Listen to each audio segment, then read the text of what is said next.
He earned $200,000 a year and died with nothing.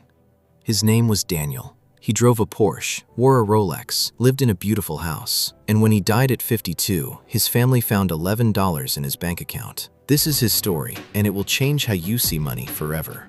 Daniel grew up with nothing. Small town, tiny house, 4 kids sharing 1 bedroom. His father worked in a factory for 35 years. Same factory, same salary, same life. And young Daniel watched this every single day, made himself a promise. I will never live like this. I will have everything. Everything they never had. And he meant it. What he didn't know was that promise would eventually destroy him. Daniel worked harder than anyone around him, stayed late, came in early, never stopped. By 30, he was earning $200,000 a year, and he spent every single penny. The Porsche came first, then the house. A beautiful house, way too big for one person. $4,500 a month mortgage, when his income said $3,000 maximum. But Daniel didn't care, because Daniel had a rule. I earned it. I deserve it. I will spend it. His friends called him successful. His colleagues called him inspiring. His family called him the one who made it. But behind closed doors, the truth was very different. Every month, Daniel would sit at his kitchen table, alone, and stare at his bills. Mortgage, $4,500. Car payment, $1,200. Credit cards, $3,800 minimum payment. Insurance, $800. Subscriptions, $400. Total going out every single month, $12,000. Money coming in, $13,500. He was surviving on $1,500 a month. A man earning $200,000 a year, living like he had nothing. And then one Tuesday morning, everything collapsed. His company called him in. The big office, the serious faces. Daniel, we are restructuring. We have to let you go, effective immediately. He sat in his car for 2 hours, couldn't move, couldn't think. Because Daniel had no savings, no emergency fund, no investments, no backup, nothing. Just bills piling up. Starting tomorrow. He called his wife. She didn't answer. He called his brother. His brother said, Daniel, I told you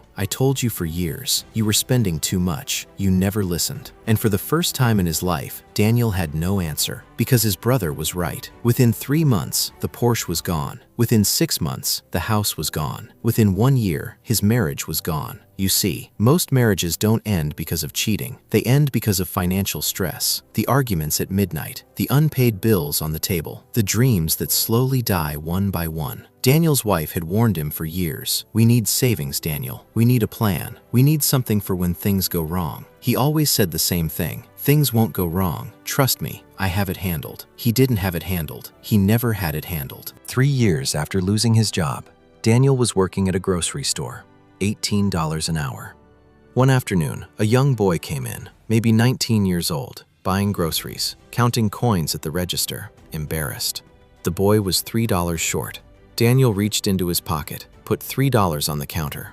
The boy looked up, grateful, and said, Thank you, sir. I just started saving money for the first time. I put 15% away this week and forgot to keep enough for groceries. Daniel stood completely still.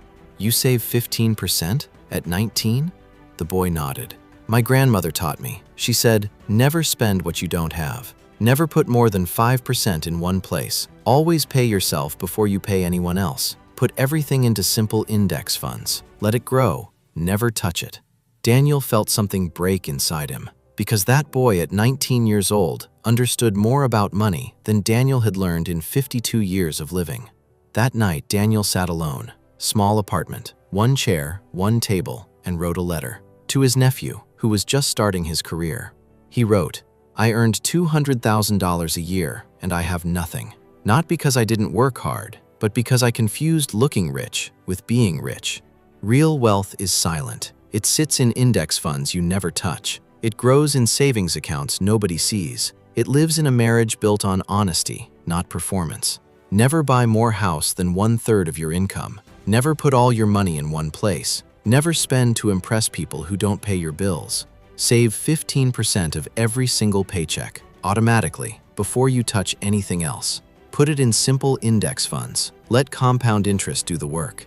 If you do just this one thing, starting at 25, you will have over $1.5 million by 65.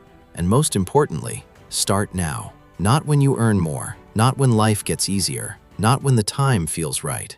now, because I waited, and now there is nothing left to save. Daniel passed away 6 months later, heart attack, at 52 years old. At his funeral, his nephew stood up and read the letter out loud to everyone in the room. There was complete silence because every single person there recognized themselves in Daniel's story.